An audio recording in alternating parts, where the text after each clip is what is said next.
안녕하세요. 상생문화연구소 연구원 문계석입니다. 오늘 지난주에 이어 화이트헤드의 과정철학 본 강의를 진행하도록 하겠습니다.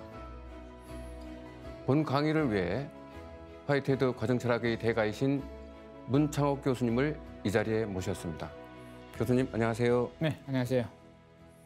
교수님 강의에 들어가기에 앞서 지난주에 강의하신 내용이 대체로 어떤 내용이었는지 간략하게 시청자들을 위하여 소개해 주시면 감사하겠습니다. 네, 지금까지 강의는 현적 계기라고 하는 것 또는 현적 존재라고 하는 것이 화이트헤드의 일교 철학에서 어떤 것인지, 그리고 더 나아가서 그것의 세부적인 그 어떤 내부 구조가 어떤 성격인지를 간략히 소개해 드렸습니다. 전자에 대한 답으로는 현적 존재라고 하는 것이 이 세계를 구성하는 궁극적 실제다라고 하는 것이고, 그다음 두 번째 그것의 내부 구조라고 하는 것은 합성이다. 곧 다수의 여건을 끌어모아 자기를 만들어가는 과정으로서의 존재다. 이게 그 생성의 과정이고 또 현적 존재의 내부 구조다라고 하는 얘기까지 전해드렸습니다. 예. 그럼 이어서 교수님께서 들려주실 화이트헤드의 과정철학의 내용이 주로 어떤 내용을 중심으로 전해줄 것인지 간략하게 말씀해 주시면 감사하겠습니다. 예, 뭐 짧은 시간이기 때문에 많은 얘기는 하지 못할 것이고, 이제 그 내부의 그 생성의 과정을 구성하는 하나하나의 행위, 그러니까 다수의 여건들을 나의 것으로 만들어가는 하나하나의 작용, 활동, 그걸 중심으로 얘기를 조금 더 진행하게 될 겁니다. 화이트헤드는 그 하나하나를, 저는 앞에서 그걸 경험이라고 얘기했었는데 이제 화이트헤드 용어를 바꾸면 그게 느낌이라고 하는 말이 등장합니다. 그래서 느낌들을 통해서 자기를 구성한다. 아마 이런 얘기가 오늘 나오게 될 겁니다. 느낌이라는 건 생소한 언어이기도 하지만 우리가 쉽게 감정적으로 접할 수 있는 이런 용어들이죠. 그럼 이런 내용들이 화이트헤드의 과정철학에서 어떤 위치를 차지하고 있는지 교수님 좋은 강의 부탁드립니다. 네.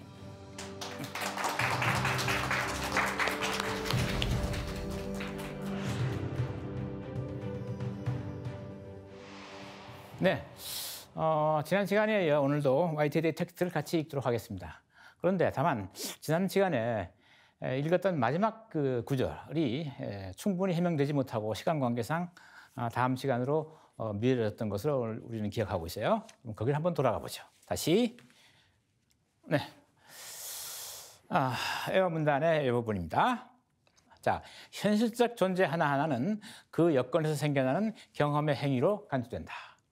그 여건이란 말은 데이터입니다. 데이터, 자료, 주어진 소재, 그 소재를 엮어서 만들어낸다 그 얘기죠. 그래서 그때의 경험의 행위라는 거는 여건을 받아들이는 행위 하나하나를 경험이라 불러요. 그러니까 여러분이 가령 집에서 밥을 먹는다. 밥을 먹는 한 숟갈 한 숟갈이 다 경험인 겁니다.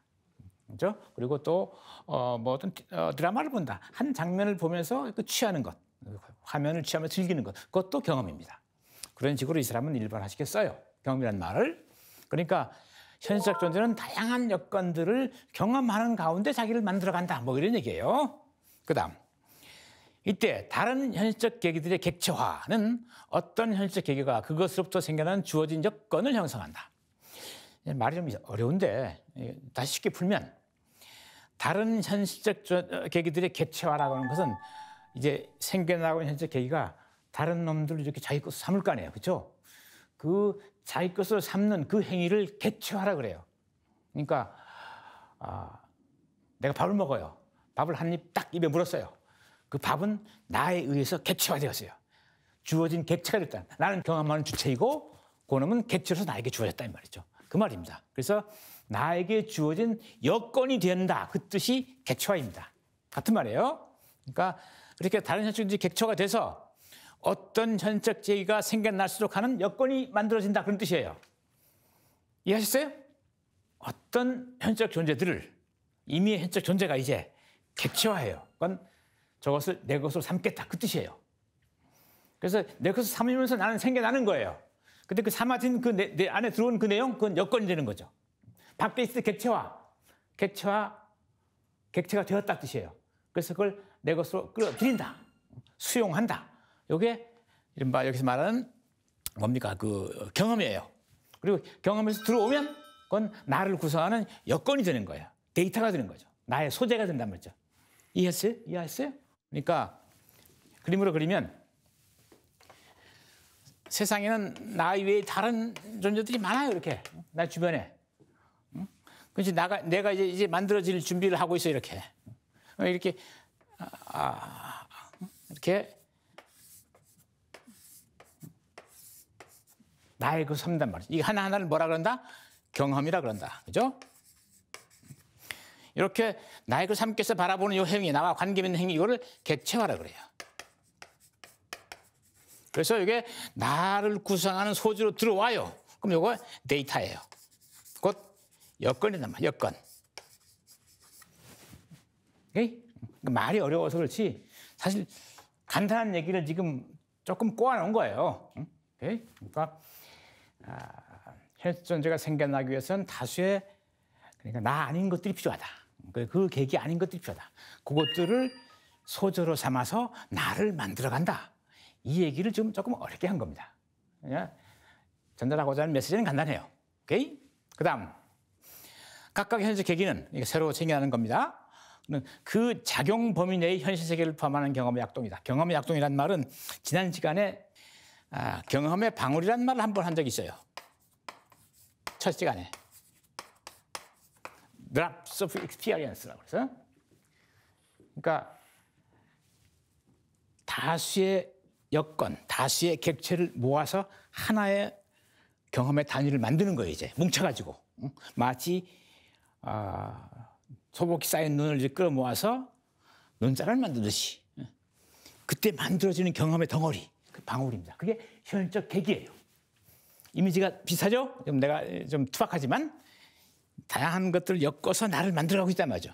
그때 딱 생겨나는 그 생리성의 단위, 존재, 그게 현실 계기인데 그거를 은유적으로 경험의 방울 이렇게 불러요. 근데 그건 상당히 정체적이에요. 움직이지 않는 것 같죠? 딱딱해 보이죠? 살아 움직이지 않는단 말이죠. 그걸 조금 역동적으로 다이나믹하게 표현하면 경험의 맥동, 여기서 하면 고동 이런 뜻이에요. 여기서는 약동이라고 번역했어요. 드랍이란 말이에요. 드랍.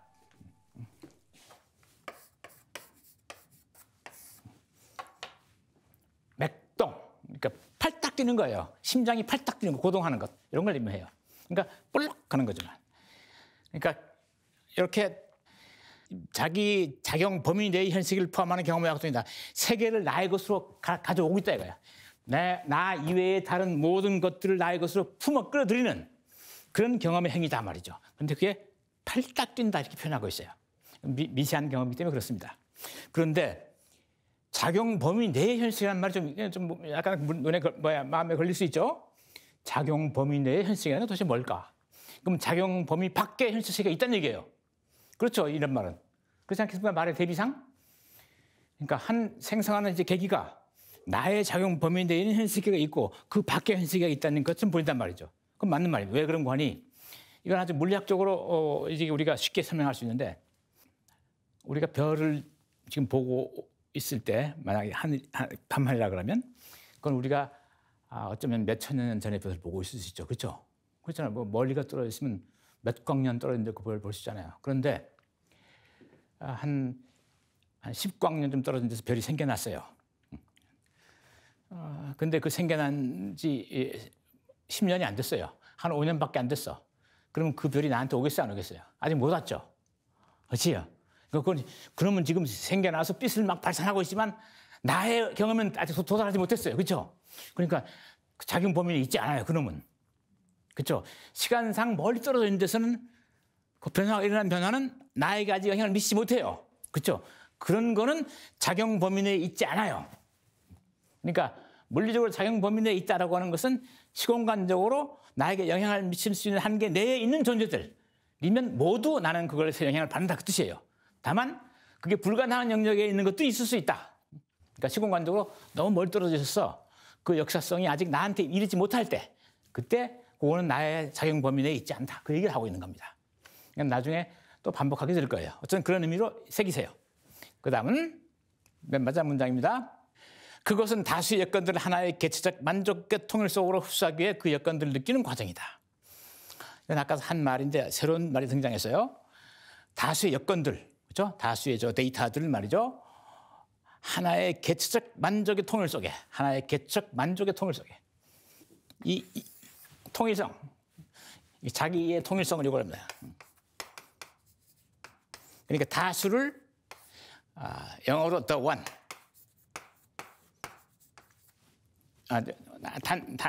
통일 일자를 요거를 the many 이렇게 불러요. 다자를 영어로 다, 한자로 다수할 때 다자를 일자로 하나로 통일시키는 과정이란 말이죠. 근데 요걸 일으키는 게 여기서 말하는 뭡니까? 개체적 만족의 통일 이렇게 부르고 있어요. 그런데 개체적이라는 말은 우리가 보통 조금은 쓰는 듯한 용어죠. 일상에서.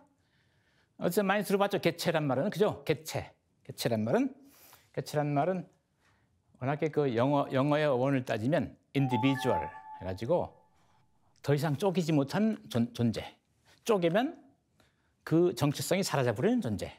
그래서 지난번에 아마 첫 시간인가 내가 그런 예를 들었어요. 인간을 둘로 쪼개버리면 인간이 사라져버리죠. 그래서 인간은 개체입니다. 근데 그래서 인간이 쪼개졌을 때 만약 팔이 잘려나갔다.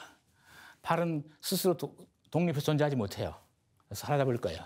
해체되면 저절로 해체돼버릴 거란 말이죠. 그래서 그럼 개체라고 안 그럽니다. 그래서 개체라고 하는 거는 독자적인 존재성을 가진 독립한 존재. 그걸 개체라고 그래요. 그래서 더 이상 분할할 수 없는 최종의 단위 존재. 더 이상 분할해버리면 그 정체성이 사라져버리는 그런 최소 존재를 개체라고 그래요. 그래서 이건 뭐와 대비되니까 그룹, 집단이나 집합과 대비가 돼요. 한국인 그러면 이건 집합명이죠. 그룹이죠. 그룹 이름이죠. 이순신하면 한국인 중에 하나죠. 개체입니다. 대비가 돼요. 그죠? 개체가 무슨 말인지 알겠죠?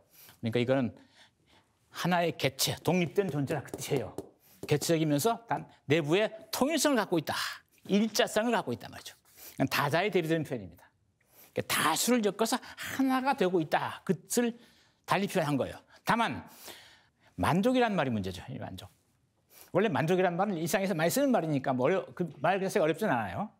만족이라는 건 어떤 기대치가 충족됐다. 뭐 그런 정도 뜻이죠. 뭔가 기대하던 바가 있었는데 그게 채워졌다. 뭐 이런 뜻이에요. 그러면 이 계기는 뭔가 부족한 게 있었다는 얘기네요. 뭔가 기대치가 있었다는 얘기가 되겠네요. 그건 바로 자기 완성입니다. 자기 완성. 일자로서의 자기 완성. 그러니까 이놈이 뭔가 어떤 목적을 품고 있었어요. 일자는 일자인데 나는 사람으로 예를 들면 나는 자라서 프로그래머가 될 거야. 나는 자라서 훌륭한 정치가가 될 거야. 나는 물리학자가 될 거야. 라고 하는 어떤 꿈을 꿀 수 있죠. 바로 그런 꿈을 꾸고 있어 이놈도. 이놈도 이미지로 말하면 그 꿈을 실현하기 위해서 다수를 이렇게 엮어내는 겁니다. 그래서 이걸 엮어서 이게 달성이 되면 여기서 이것은 생성을 종결해요. 더 이상 생성하지 않아요. 자기 완성했으니까. 그러면 이제 그 다음 이놈은 어떻게 되느냐? 쥐어 생겨나는 놈에게 어떻게 된다? 다자 가운데 하나가 있어 스스로 여건이 되어버려요. 무슨 말이겠죠? 내가 나를 만족시키면 나는 더 이상 계속 존재하는 것이 아니라 나보다 후에 생겨나는 존재한테 여건, 객체가 된다 이 말이죠. 한때 주체이다가 객체가 되어버린단 말이죠. 더 이상 그러면 주체로 돌아오지 않아요. 이게 시간의 흐름입니다. 과거가 돌아오지 않는 건 바로 그 때문이에요. 현재만 항상 살아있어요. 현재는 살아있어요. 현재는 지나가는 가운데 끊임없이 후속하는 현재에게 자기를 넘겨줘요. 과거로. 그렇죠? 그러면서 시간이 흐르는 거예요. 그러니까 이거는 현실적인 생성은 현재의 사건입니다. 이건 과거의 존재들이고. 이게 시간이 지나면 어떻게 되겠어요? 이건 다시 과거에 되겠죠? 그럼 또 현재가 새로운 현재가 생겨나겠죠? 그럼 이거 받아들일 거예요. 이렇게. 그죠? 또 마찬가지입니다. 이게 이렇게 반복되는 거예요. 이렇게. 오케이? 그러니까 현재의 그 통일이라고 하는 것은 결국 어떤 특정한 목적의 달성과 더불어 종결된다. 생성은. 그래서 현실적 계기라고 하는 존재의 과정은 끊임없이 이렇게 시간처럼 이어지는 게 아니라 한순간에 완성되고 그 다음 순간에 또 다른 생성이 일어나고 또 일어나고 해서 이렇게 계승해 나가는 구조예요. 하나가 쭉 생성하는 게 아니라 생성하면 끝내고 생성해서 끝내고 생성해서 끝내고 볼록 볼록. 오케이? 이미지 속으로 머릿속에 그려보세요.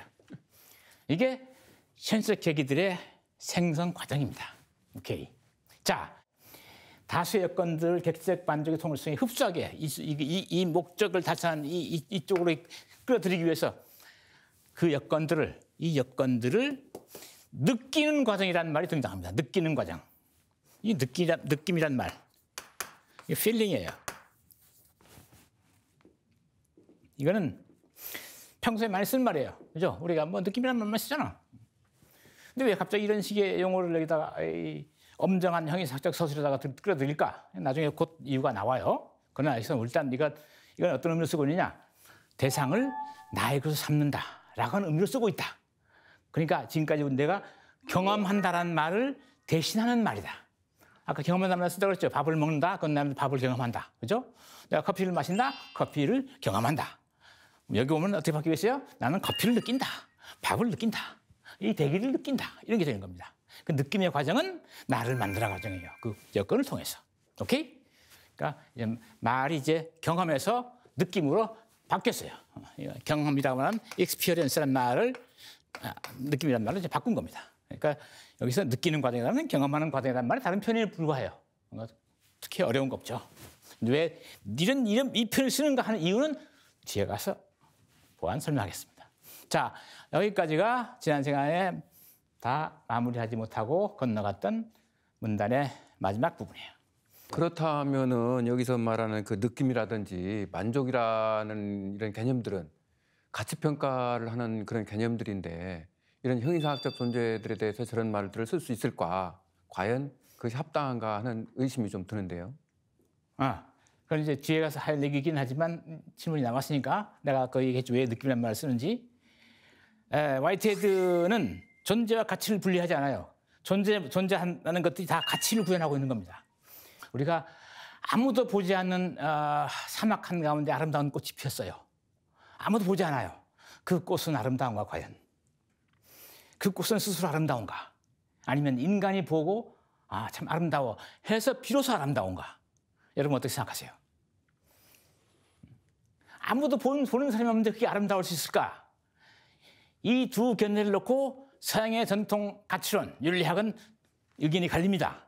한쪽은 가치 객관주의는 보든 안 보든 아름답지 이 사람아 라고 하는 반면에 주관주의자들은 뭔 소리야, 사람이 안 보면 의미 없어. 사람이 봐서 아름다운 거야 라고 평가하는 가운데 비로소 아름다운 거지. 가치 주관주의와 가치 객관주의로 나뉘어요. 근데 화이트헤드는 가치 객관주의로 갑니다. 존재 자체가 자기 가치를 구현하고 있단 말이죠. 모든 존재는 우리가 비록 인간의 눈에는 보잘것없는 것처럼 보이더라도 그놈의 가치를 가지고 있는 거예요. 인간에게는 비록 아무 쓸모없는 걸 하더라도. 그러니까 그 가치를 갖고 있다는 건 나름의 고유한 가치평가를 스스로 하고 있다는 얘기예요. 가치를 구현하고 있다. 그러니까 타자를 나의 것으로 만드는 과정에 나는 느낌을 통해서 그걸 평가하고 있는 거예요. 그러면서 나의 가치를 구현하고 있는 거예요. 모든 존재는. 그래서 느낌이라는 표현을 일부러 씁니다. 일부러. 그러니까 가치라고 하는 것은 존재의 기본적인 내면에 이미 뿌리를 내리고 있는 거다 말이죠. 그걸 표현하기 위해서 느낌이라는 말을 쓰고 있어요. 느낌이라는 말을. 그러니까 인간에게만 속하던 그 가치 평가의 어떤 주체성을 모든 존재에 골고루 나눠주는 거예요. 그러니까 모든 존재가 세상을 향해서 가치 평가를 하고 있습니다. 인간이 하듯이. 그러니까 쉽게 예를 들면 강아지는 나를 보면서 가치 평가를 해요. 우린 그거 알잖아요. 그죠? 강아지만 하느냐? 아니다. 옆에 꽃나무도 그렇게 하고 있다. 심지어 우리 뒷동산에 바위 덩어리도 나를 향해서 가치 평가하고 있다. 라고 보는 겁니다.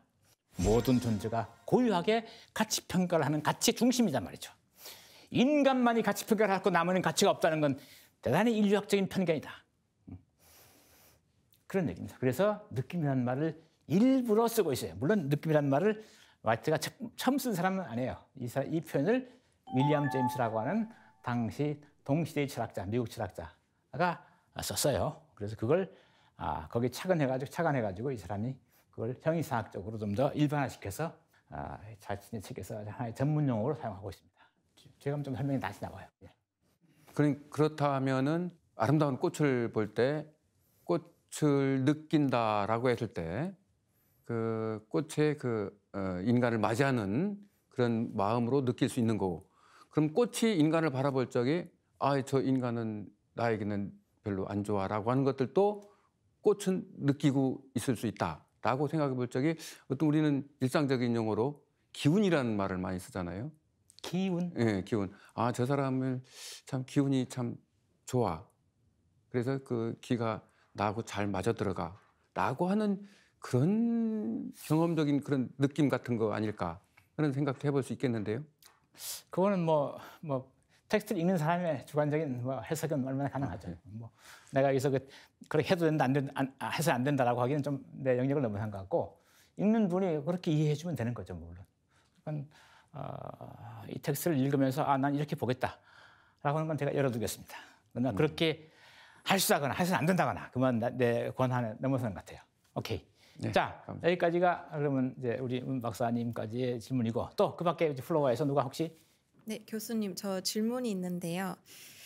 현실적 계기가 생성된 후에 만족해서 사라진다면 다음 현실적 계기가 생성될 때까지 이제 시간의 단절이 있는 게 아닌지 그게 궁금합니다. 자, 내가 아까 이렇게 생성하고 소멸하고 생성하고 소멸 이렇게 얘기했죠? 볼록볼록 한다고. 그러면 이렇게 형성 한번 해봅시다. 그림으로. 이 그림이라는 게 뭐 잘못하면 오해를 났지만 또 잘 쓰면 상당히 이해하는 데 도움이 돼요. 초심자에게는. 그러니까 생성하고 이렇게 마치면 소멸하고 생성하고 이제 소멸한다는 말은 무가 된다는 말이 아닙니다. 객체가 된다는 말이에요. 주체적 활동성이 소멸한다 그 뜻이에요. 주체로서의 작용성이 소멸한다. 그래서 객체가 된다. 더 이상 활동하지 않는다. 정지한다. 그런 의미입니다. 자기를 완성시켰기 때문에. 완성해서 이제 더 이상 생성할 것이 없단 말이죠. 생성을 끝냈으니까. 그런 의미지. 그런 의미에서 소멸한다예요. 그러니까 소멸한다는 말은 무가 된다는 말이 아니다. 이해하세요? 어제가 무가 된 게 아니에요. 어제가 더 이상 활동하지 않고 있어요. 과거로서 있습니다. 어제는. 그런 의미입니다. 그래서 이렇게 생성, 소멸에 이렇게 된 계기성이 이렇게 이어진단 말이죠. 이렇게 쭉 간단 말이죠. 그러면 이게 여기에 시간 간격이 있느냐? 간격이 있는가? 시간 간격 없어요. 다만 시간은 적어도 화이트헤드가 보기에 실제 하는 시간, 존재하는 실제의 시간은 연속적이지 않습니다. 시간은 이거와 같이 가요. 요만큼의 시간이 생겨나고 그 다음 요만큼의 시간이 생겨납니다. 이놈들이 생성하기 때문에 시간이 있는 거예요. 시간이 있어서 그 시간이라고 하는 폭 속에서 이놈들이 노는 게 아니에요. 시간은 생성에 후행합니다. 이건 여러분이 이해하기 좀 어려울 거예요. 그러니까 나중에 조금 더 우리가 그 논의를 진행한 후에 내가 다시 얘기하겠지만 이렇게 시간과 공간이 있어서 그 속에서 이렇게 사건들이 벌어지는 것이 아니고 사건들이 벌어지니까 시간도 있고 공간도 있는 거예요. 잘 이해하지 못하겠죠. 여러분이 이 방이 있어서 내가 들어앉은 거 아니에요. 그렇죠? 또 내가 이렇게 이런 어떤 특정한 시간에 어떤 흐름이 있어서 내 그 속에 들어와서 지금 일정 시간 동안 내가 차지하고 있는 거고 이렇게 생각하기 쉽잖아요. 그렇죠? 그런데 이런 존재가 아무것도 없어 보여요. 시간도 공간도 의미 없어요. 뭔가 있으니까 그걸 중심으로 우리는 시간 공간을 말하는 거예요. 어제 오늘 말하는 것도 우리가 여기 있어서 어제를 말하고 내일을 말할 수 있는 거예요. 이런 게 없다면 어제 오늘 의미가 없어요. 이거는 현대 물리학에서도 이건 많이들 이제 고민을 하는데 화이트헤드는 이미 이 얘기를 시간과 공간은 물리적 사건에 의존해 있다 이렇게 얘기해요. 물리적 사건이 시공간에 의존하는 게 아니라 그 반대다. 그런데 왜 그러면 뉴턴은 그렇게 생각하느냐? 그건 그 당시 이해가 짧아서 절대 시공간이라는 거 들어봤죠? 시공간 축이 딱 있고 그어져 있고 이미 그 속에 좌표로서 사람들이 이렇게 물건들이 또는 우주의 어떤 천체들이 자리 잡고 있다 이렇게 생각했잖아요, 그죠? 근데 그 우주 완전 무너졌잖아요 이미. 그러니까 존재들의 우주의 그 천체들의 관계 운행에 따라서 시공간이 결정되잖아요, 그렇죠? 그 의미를 화이트헤드식으로 표현한 겁니다. 그러니까 사건들의 생성의 순서를 따라서 시간이 성립하고. 이것이 동시적 생성이 있을 거 아니에요. 내 옆에서 나와 같은 시간 축에서 생성한 놈들이 있을 거 아니에요. 그렇죠? 이 축을 따라서 공간이 성립합니다. 공간에서는 횡축이고 시간이라는 것은 이렇게 평행축이고 수평축이고 이렇게 해서 시공간이 만들어진다. 이렇게 화이트헤드는 주장합니다. 자, 이거는 조금 더 많은 얘기를 한 후에 해야 아마 조금 더 이해가 쉬울 건데 이미 질문이 나와서 잠깐 던져줍니다. 그런데 나중에 얘기하면 또 그만큼 또 쉬워질 수 있어요. 이렇게 한번 쥐약을 먹고 나면 그다음에 처음엔 이제 뭔 소리야 이런 소리가 있어. 하지만 2번 들으면 좀 낫고 3번 들으면 좀 낫습니다. 오케이, 자 여기까지. 그다음 또 질문 있으세요? 네, 아까 교수님께서 만족에 대해서 말씀해 주셨는데요. 만족에 대해서 다시 한번 말씀해 주시면은 감사하겠습니다. 예. 이거는 상당히 우리가 끝까지 이제 문제될 만한 개념이에요. 만족은. 왜냐면 계속 사용하니까 이 말은 일상 용어에서 빌어온 말이고 역시 아까 제가 잠깐 이제 설명하면서 언급했듯이 어떤 기대치를 충족했다, 또는 달성했다, 채웠다라고는 의미가 들어 있어요. 자, 그런데 왜 이런 만족이라는 말을 쓰고 있을까? 이거는 와이테드가 다자를 엮어서 이렇게 다수를 엮어서 하나를 만든다고 할 때 이 시작점에 어떤 준거점이 있어야 돼요. 스스로 이것들을 그냥 마구잡이로 끌어모으는 게 아니고 무엇을 위해서 끌어모으는 거예요. 무엇을 위해서죠? 나를 위해서, 그죠? 나라고 하는 개체를 위해서. 나라고 하는 개체가 다른 개체와 구별돼야겠죠. 나만의 어떤 독특한 고유성이 있단 말이에요. 고유성, 그렇죠? 나라고 하는 어떤 독특한 고유성, 그걸 달성하기 위한 거예요. 그래서 이때 이것이 가진 어떤 준거, 생성의 준거, 생성 또는 합생의 준거점, 이거를 와이테드는 전문용어로 이게 자꾸 이런 말씀 안 되는데 이걸 주체적 지향 그렇게 불러요. 주체가 지향하는 바. 주체가 지향하는 바. 아직 이거는 현실화된 게 아니에요. 달성된 게 아니에요. 그러니까 가능한 것으로서만 있어요. 내가 이제 달성해야 될 무엇. 내가 장차 아까 했지만 프로그래머가 되겠다. 그건 아직 달성된 게 아니죠. 장차 내가 되고자 하는 바 아니겠어요. 그러니까 가능한 무엇이에요. 그게 나에게 뭐다? 주체적 지향인 거예요. 그걸 일상용어로 하면 나의 목적. 그렇죠? 나의 지금 과정의 목적. 내가 지금 이렇게 열심히 책도 읽고, 열심히 컴퓨터 학원에 열심히 다니고 막 한단 말이죠. 그리고 책도 많이 관련 서적을 보고 다 그거 연관돼 있잖아요. 그죠? 내가 프로그래머가 되겠다는 그 주체적 지향, 목적과 연관된 행위들을 한단 말이에요. 나는. 그죠? 그게 나의 모든 하나의 느낌들을 통제하겠죠. 그렇죠? 그 지향이. 그러니까 이게 이놈이 다 달성할 때 이것들을 끌어들이면서 평가하고 어떤 것은 중요한 것으로, 아주 중요한 것으로, 어떤 것은 덜 중요한 것으로, 어떤 건 필요 없는 것으로 이렇게 모아간단 말이죠. 이렇게. 그때 모아가는 것의 기준이 되는 게 이거예요. 이게 그래서 일상용어로 하면 목적인 겁니다. 지향. 그래서 이게 이걸 이렇게 해서 이놈이 이 목적, 이 주체적 지향을 현실화했어요. 달성했어, 이제. 끝냈어. 그러니까 나는 더 이상 할 게 없잖아. 적어도 그 경험의 주체에게는. 그죠? 그러면 더 이상 이제, 난 다 이루었다. 이거예요. 그러니까 더 이상 활동하지 않지. 나는 생성을 끝내죠. 그래서 딱 멈추는 겁니다. 생성이 멈춰요. 그러면 그게 소멸인 겁니다. 주체로서 소멸. 주체적 활동을 더 이상 하지 않는다. 내적 생성을 하지 않는다. 내적인 생성을 끝냈다. 끝내면 어떻게 되냐? 무가 되냐? 그건 아니다. 그건 과거로 넘어간다 말이죠. 과거의 시제로. 그래서 그 다음 현재, 그 다음 생성하는 현재적 객이 존재에게 여건이 돼서, 객체화돼서 여건이 된단 말이에요. 오케이? 그러니까 만족이라고 하는 것은 생성을 이끌어 나가는 가능한 이상향 또는 이상적인 목표. 이것이고 이것이 달성되었다.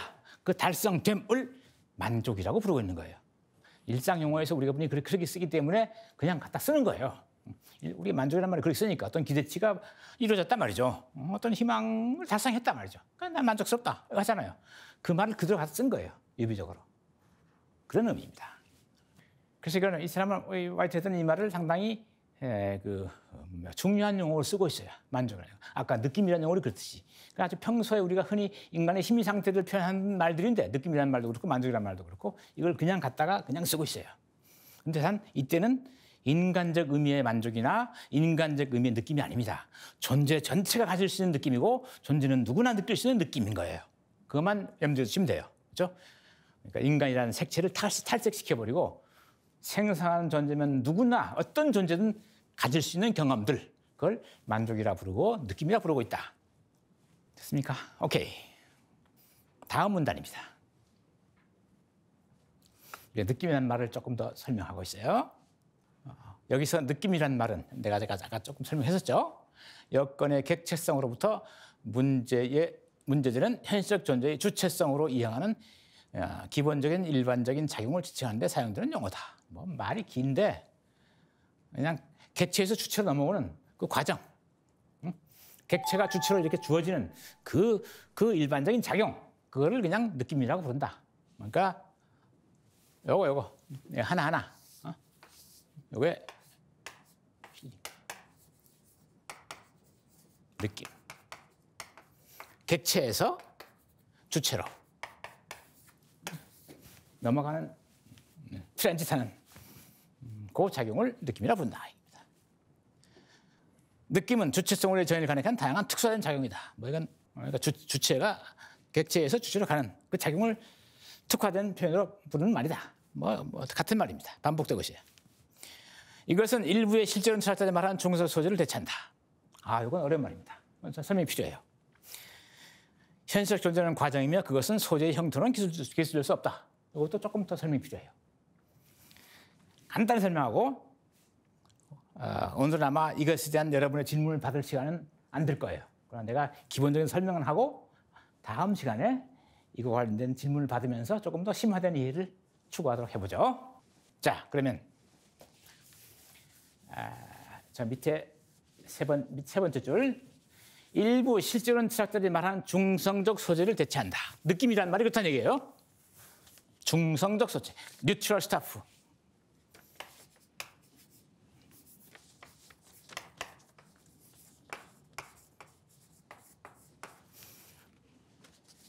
말이 이건 철학하지 않으신 분들은 좀 어려울 수 있어요. 중성이란 말이 무슨 말일까? 이거는 대개 이제 철학적 문맥에서 정신과 신체 또는 정신과 물질을 이원화시켜서 봤어요. 데카르트 특히. 그건 전혀 다른 거란 말이죠. 서로 화해할 수 없는 존재예요. 완전히 동전 서로 별개의 존재예요. 서로 영향도 심지어는 주고받지 못한다고 보는 그런 정도로 상당히 거리가 있는 존재의 두 양태예요. 그런데 이제 근대의 그 전통이 그 전통 우리는 보통 이원론이죠. 이원론. 정신, 신체의 이원론. 듀얼리즘. 근원이 되는 것이 둘이다. 근원이 되는 자가 둘이다. 정신과 신체로. 이건 서로 환원되지 않는다. 정신이 신체가 될 수 없고 신체가 정신이 될 수 없어요. 서로 딱 구별되는 거기 때문에. 그래서 뿌리가 둘이다 해서 이원론이에요. 그런데 이제 아무리 봐도 이거는 너무 이제 극단적인 단순한 이제 해석인 것 같고 인간의 시각에서 오히려 그보다는 이 정신과 신체라고는 근원적인 존재 방식 이전에 그렇게 분화되기 이전에 통합된 어떤 존재의 지평이 있을 것 같다. 그러니까 정신과 신체로 나타나는 건 분화된 거고 분화되기 이전에 뿌리가 되는 존재가 있을 것 같단 말이야. 요거를 이렇게 이원화되기 전에 뉴트럴하는 것. 정신적인 것도 신체적인 것도 아닌 진료. 이해했어요? 정신과 신체는 특화된 거고 그 특화되기 이전에 뿌리에 놓인 존재. 그거는 정신도 신체도 아니단 말이죠. 장차 정신과 신체로 분화될 거예요. 그러나 분화되기 이전에 그 진료 자체는 아직 정신도 신체도 아니기 때문에 중성적이다 이렇게 부르는 거예요. 이런 식의 입장을 철학사에서는 중성적 이원론에 대비시켜서 듀얼리즘에 대비시켜서 이원론. 그래서 뉴트럴 모니즘 이렇게 불러요. 그러니까 듀얼리즘에 비해서 하나라는 뜻이에요. 하나, 모나스란 말. 그러니까 뿌리는 하나다. 뿌리는 둘이다 하면 이원론. 존재의 뿌리가 하나다 하면 이론론. 근데 이론론에는 심지어 정신만을 뿌리로 보는 사람도 있어요. 관념 전통 그렇습니다. 물질만을 뿌리로 보는 사람이 있죠. 뭐라 그러나요? 유물론이라 그래요.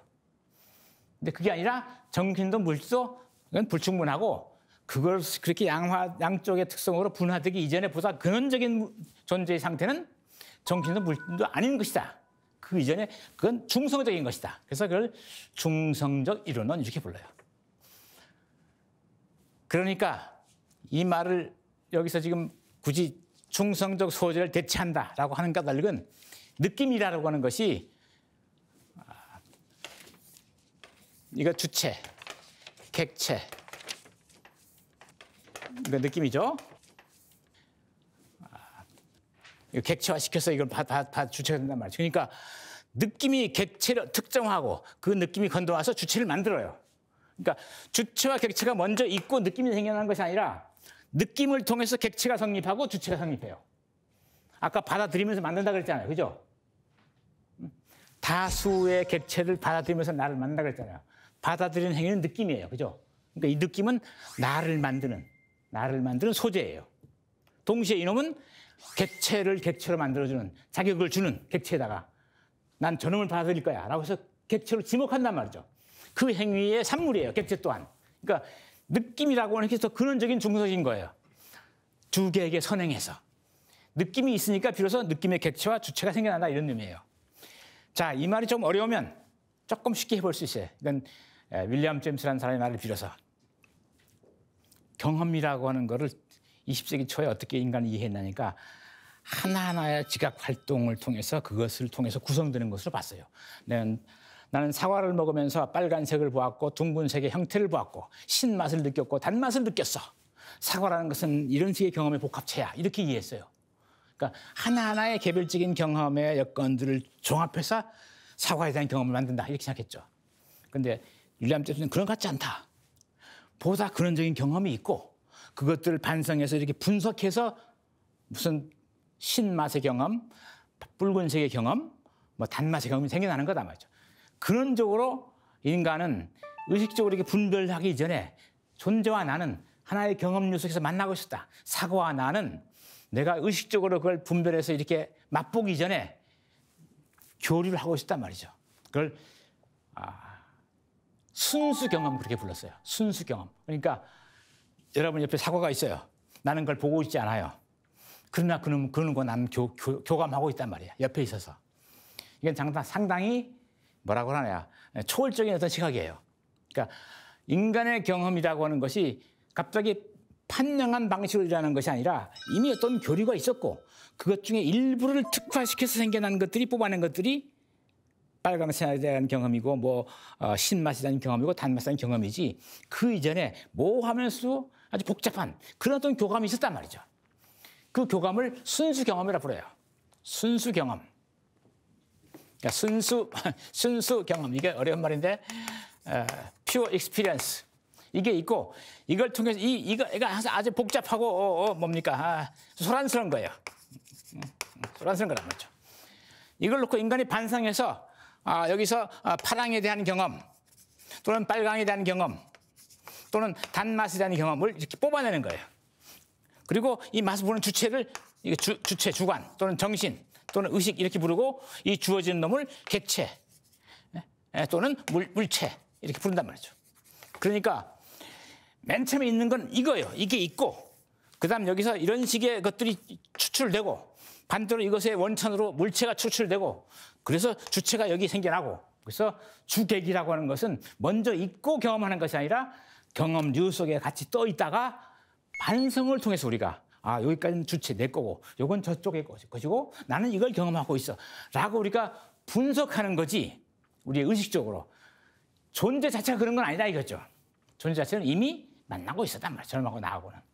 다양한 경험의 순수 지평에서. 이해하시겠어요? 이해는 했어요? 어렵죠? 어렵습니다.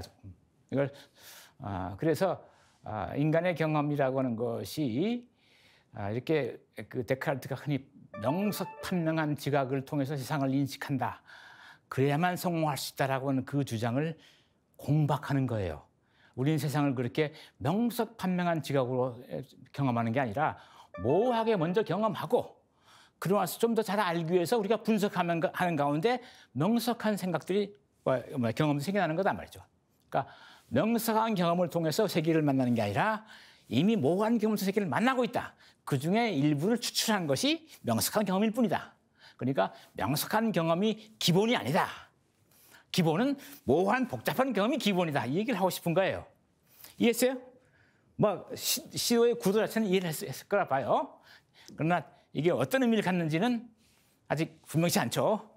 뭐 이런 말을 하지 쓸데없이 라고 할 수도 있어요. 자, 그러나 어쨌든 그다음 마지막 줄. 자, 이거 어떤 이에 대한 이제 뭐 추가 설명은 우리가 아마 오늘 다 못할 거예요. 그러나 그렇게 다음 시간에 더 보완하기로 하고, 현실적 존재는 과정이며 그것은 소재의 형태로는 기술될 수 없다. 과정, 생성의 과정이니까 소재의 형태로라는 건 진료 형상론이라는 것이 서양 철학의 진료 형상론. 그러니까 사물이라고 하는 것은 진료와 형태로 되어 있다. 가장 대표적인 사례가 저 광화문 내거리에 가면 뭐가 있냐? 세종대왕 상인가 있고 뭐 이순신 장군 동상 있죠. 그게 뭐예요? 동이라고 하는 진료와 이순신 장군의 상이 결합해서 만들어진 거죠. 그걸 분석하면 동이라는 진료가 나오고 형상이 나와요. 진료와 형상. 사물은 다 그렇다는 거죠. 나는 나의 형상으로서 본질이 있고 나는 물질로서 신체가 있단 말이죠. 나 신체가 나의 형상을 통해서 구현된 것이 나예요. 모든 존재는 이렇게 진료와 형성으로 이루어져 있다. 그래서 상당히 고정되어 있는 거예요. 진료 형상이 고정되어 있잖아요. 그죠? 진료도 한정되어 있고. 그러니까 이건 생성의 철학은 그렇게 존재를 이해할 수 없다는 거예요. 소재의 형태론. 딱딱한 어떤 소재와 형태를 가지고 이 생성을 분석할 수 없단 말이죠. 끊임없이 이렇게 자기를 만들어가는 과정이기 때문에. 그러니까 전통적인 방식으로 현실적 존재의 과정을 분석하려 하면 실패한다. 뭐 그 정도 얘기를 하고 있는 겁니다. 자, 여기까지 오늘 시간상 하고 다음 시간에 여기서부터 다시 질문을 받으면서 보완 설명하겠습니다. 네, 교수님 지금까지 강의 잘 들었습니다. 그럼 다음 강의는 어떤 내용을 소개하실 계획이신가요? 네, 오늘 다 하지 못한 얘기를 마저 하고요.